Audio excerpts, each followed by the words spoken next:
You've definitely, there's been a lot of stuff going on around you lately. You've got quite a little situation that you've got. Well, You've got I mean, I didn't really want to make on. it. Wasn't really a situation. I wasn't trying to make it into a situation. Oh, it's a situation now. Whether you could be as gracious as you want to be about the whole thing, but people like me are not so gracious. So, it's a situation now. But anyway.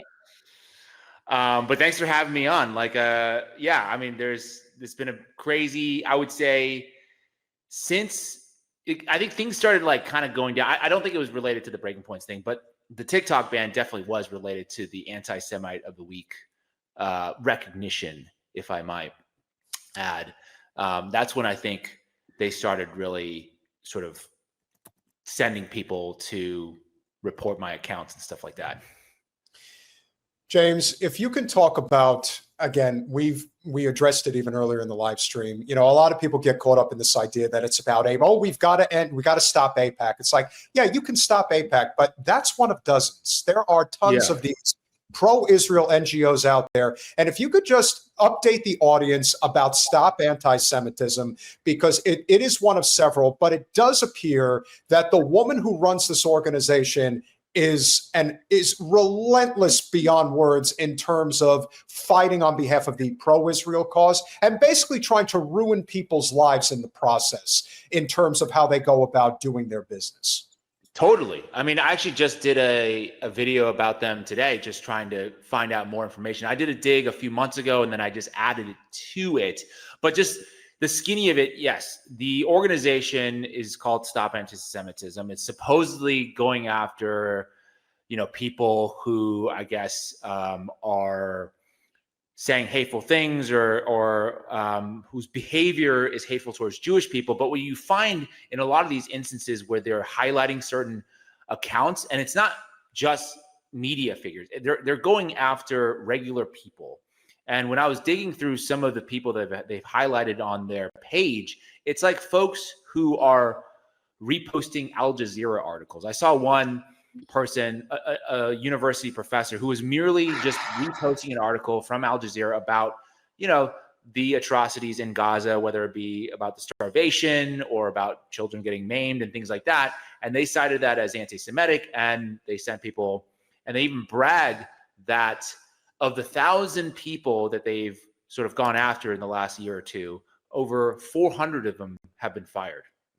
That is what they're sort of touting as a measure of success, which I find, to be sort of gross, especially since they are not targeting people who are actually anti-Semitic, because there are, I think you would agree, true anti-Semites that are out there.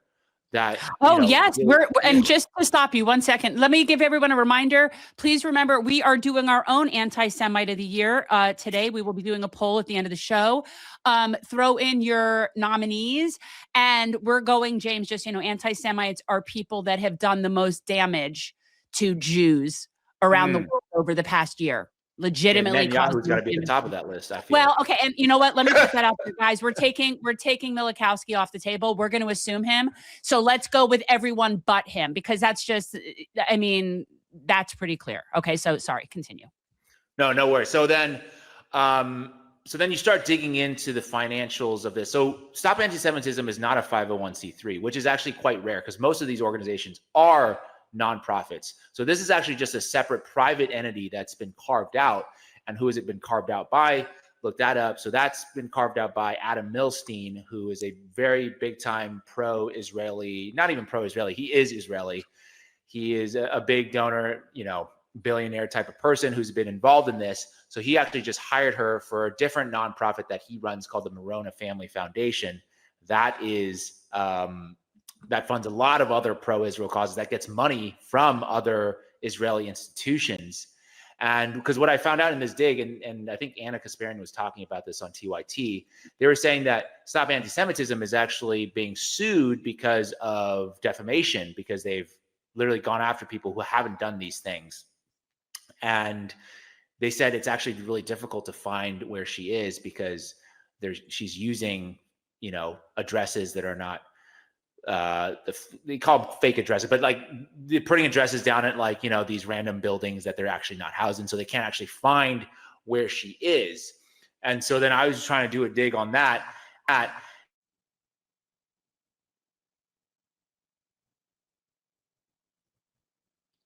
Wait, something happened to sound. Oh, you lost your audio there, James.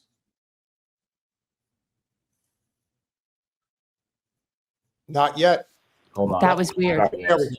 There you are. Got it. Okay, I think it somehow switched to a different microphone that I'm on. Hang on a second. They're listening. Is it?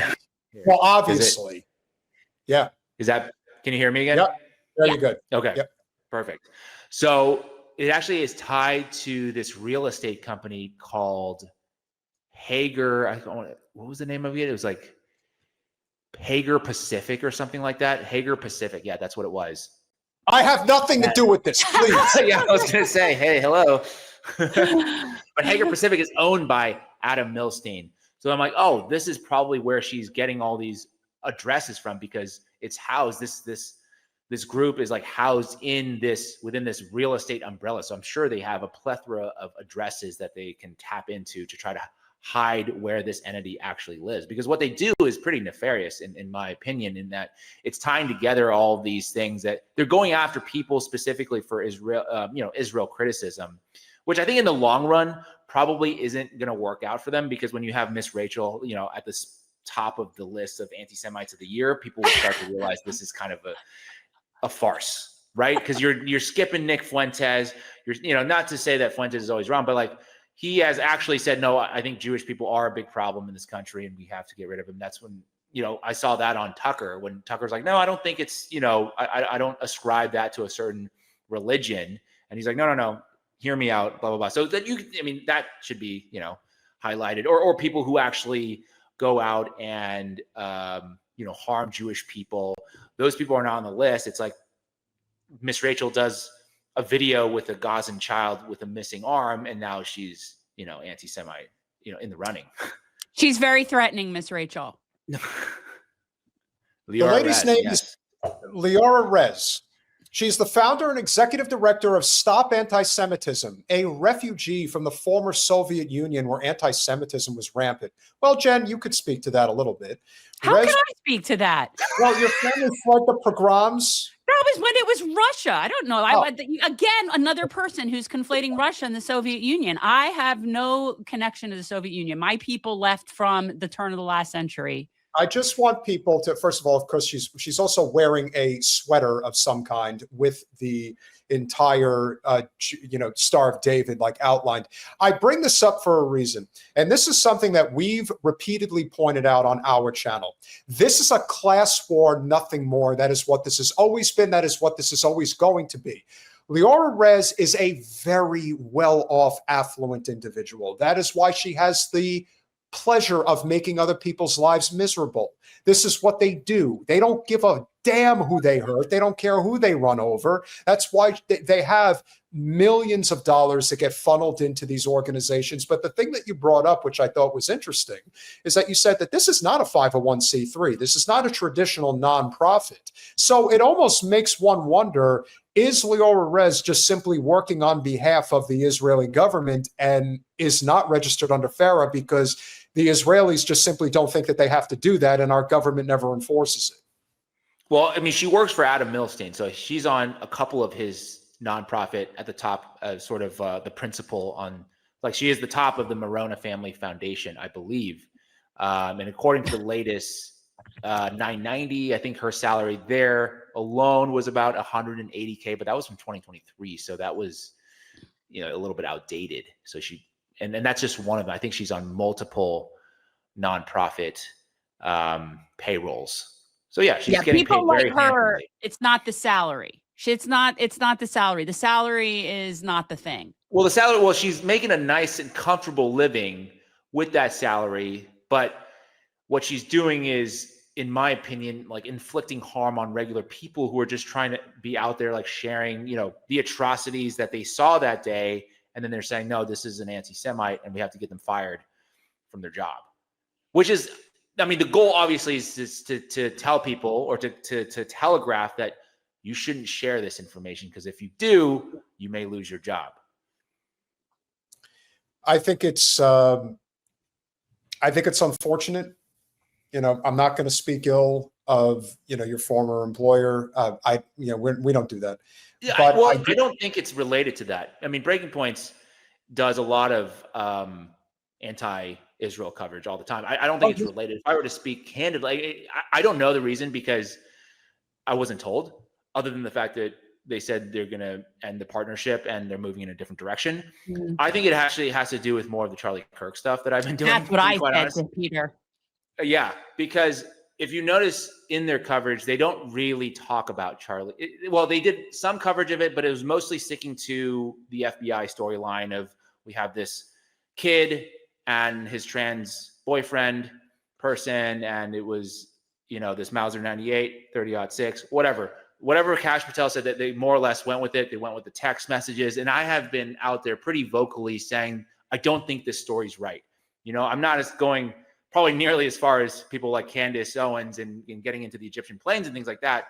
But I'm just merely pointing out there's a lot here that seems not right. I think there's some kind of cover up happening, especially there actually just is a cover up happening because Joe Kent, who is the deputy counterintelligence, I can't remember his exact title, but he works under Tulsi Gabbard.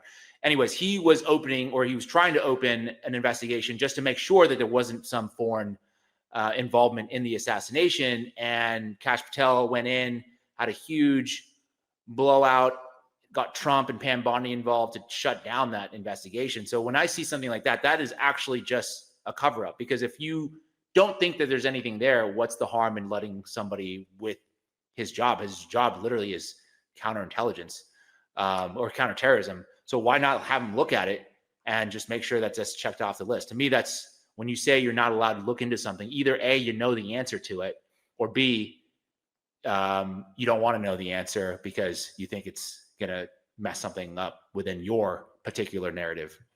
Because you know the answer. Because you know, yeah, exactly. Both of you know the answer. You know the answer, and you know what? I don't have anything personal with anything. I don't watch Breaking Points. It's not a show. I mean, the segment we did, I mean, that did when I interviewed. This was when you were running against Debbie Wasserman Schultz. I mean, the audience really enjoyed that segment. From my understanding, it was really, you know, that's kind of your perfect space, to be honest. Like that's the audience that I think would gravitate towards a candidate like you. Oh, I'm not running again. So there's that. No, but there's I'm saying, that. Yeah. But what I will say that I think is important here is that you are the reason that, along with Candace, as much as anybody, and Ian Carroll obviously does some pretty solid work as well on this topic, is that you were willing to go where nobody else is willing to go. You were willing to identify, hey guys, look at this investigation that I just did. The Google algorithm shows that there are traces to Tel Aviv on the Google algorithm searching for the people in question the day before this happened. You can't make this up. So if anybody decides that they're not willing to go there, then I'm done listening to you. FD Signifier is a great left commentator. I was watching this video about Charlie Kirk, and the second he said Tyler Robinson, I said, that's it, I'm done listening. Because once you go there, that means you're not willing to go where you need to go.